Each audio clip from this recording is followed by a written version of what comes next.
কামড়াইছে। হায় হায়, কোথায় কামড়িয়েছে? হাতে নাকি পায়ে?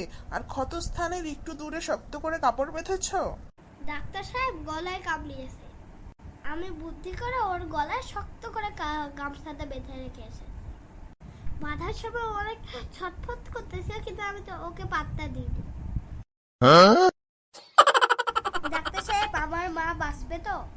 তাড়াতাড়ি ওনার অপারেশন করতে হবে, এর জন্য 40 লাখ টাকা লাগবে। আপনি এখন চিন্তা করিয়েন না ডাক্তার। আমি রিক্সা চালাই, ঠেলা গাড়ি ঠেলে, ঈদ ভেঙে 2 দিনের মধ্যে আপনার সব টাকা জোগাড় করে দিই। আগে বলবেন তো, তাহলে এত টাকা দিয়ে ডাক্তারি না পড়ে ঠেলা গাড়ি ঠেলতাম।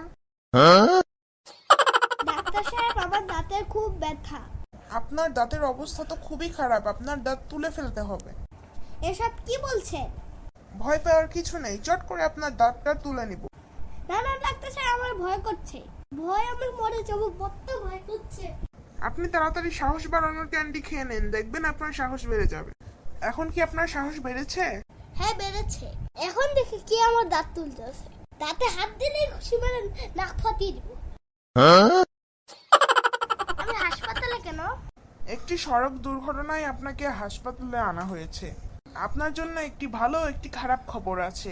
এখন বলেন, আপনাকে আগে কোনটি বলবো? খারাপ খবরটা আগে বলুন। এই দুর্ঘটনার ফলে আপনার একটি কিডনি নষ্ট হয়ে গিয়েছে। হায় হায়, কি বলছে এসব? ভালো খবরটা কি? আপনার বউ আর কথা বলতে পারছে না।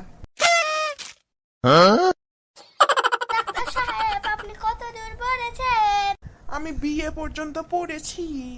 এতদিনে শুধু 2টা অক্ষর শিখেছেন, তাও আবার উল্টা।